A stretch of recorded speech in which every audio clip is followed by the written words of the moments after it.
Hello friends, welcome to Learnology. This is a continuation series.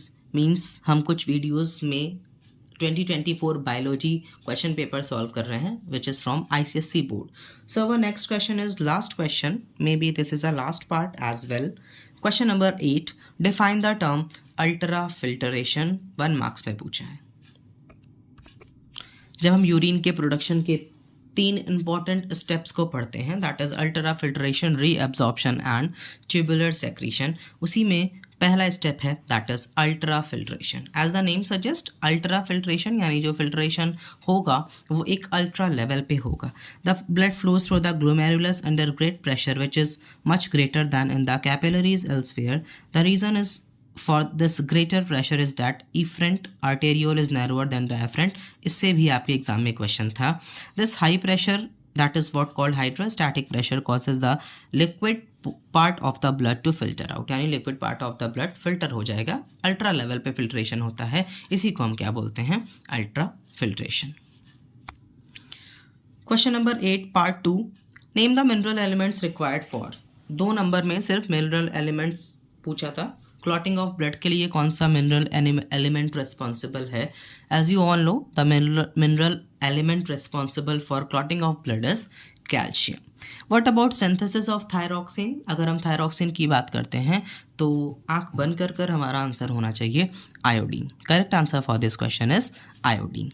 Mention 2 harmful effects of noise pollution. अभी एक ऐसा question है जिसको आप कोई भी स्टूडेंट हो वो इसे कर सकता है। 2 हार्मफुल इफेक्ट्स लिखने हैं नॉइज पॉल्यूशन के। हार्मफुल इफेक्ट्स में क्या क्या चीज़ें आप अपने आंसर्स में लिख सकते हो या शामिल कर सकते हो कि नॉइज पॉल्यूशन बहुत ज़्यादा होगा तो it may damage our eardrum and it may damage our sense organs as well, and ऐसे बहुत सारे पॉइंट्स आप लिख सकते हो। सिर्फ आपको 2 हार्मफुल इफेक्ट्स के बारे में लिखना था नॉइज पॉल्यूशन का। Why are RBCs efficient in their function through they lack nucleus and mitochondria? ये सेम क्वेश्चन आपकी बुक के ही एक चार्ट से ही पूछा गया है।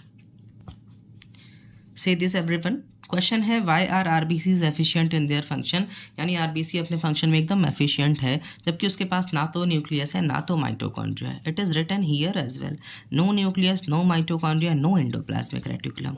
दस दो डेफिशिएंट ऑफ अबव ऑर्गेनल्स, यानी ये सारे ऑर्गेनल्स के पास नहीं हैं।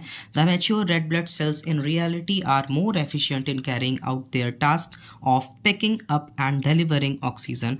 The factors making the more efficient in this works as follows।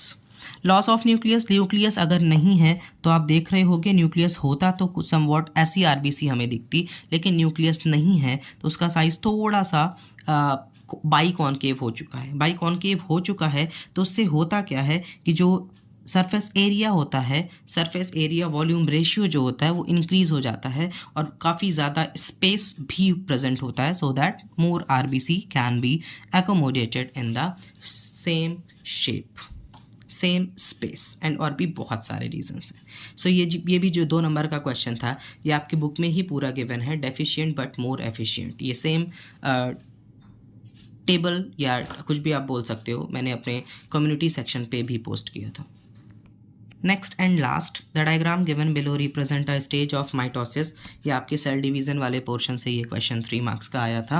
Identify the stage given above. आप स्टेज अगर बहुत ध्यान से देखोगे तो ये जो दोनों हैं वो अपोजिट साइड जा चुके हैं। स्पिंडल फाइबर्स आप यहाँ पर देख रहे हो, तो आपका आंसर हो जाएगा anaphase stage of mitosis.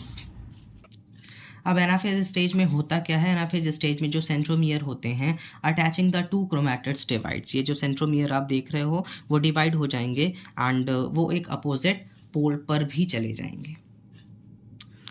Give 1 reason to support your answer in a. अब एक रीज़न हम क्या दे सकते हैं कि जो 2 सिस्टर क्रोमैटिड्स हैं ईच क्रोमोसोम्स के, वो सेपरेट हो चुके हैं एंड सेपरेट होने से क्या होता है कि जो स्पिंडल फाइबर्स आप यहाँ देख रहे हो समवॉट इसकी शॉर्टनिंग भी हो चुकी है। So this is the answer for this question. Mention the number of chromosome given in the diagram, यानी कितने नंबर ऑफ क्रोमोसोम इस डायग्राम से आपको दिख रहे हैं वो आपको यहाँ पर लिखना है। जितने नॉर्मली होते हैं माइटोसिस में आफ्टर एनाफेज वो उसमें डबल हो जाते हैं। This is a very very easy question which is asked in your question paper. So this is all about today's lecture guys. This is a last video जिसमें हमने पूरे complete analysis कर लिया अपने बायोलॉजी 2024 पेपर का. And in case you have any doubt, you are free to ask in the comment section. I will try my best. Like, subscribe and share, and please hit the like button if you feel so. Thanks for watching. Thank you.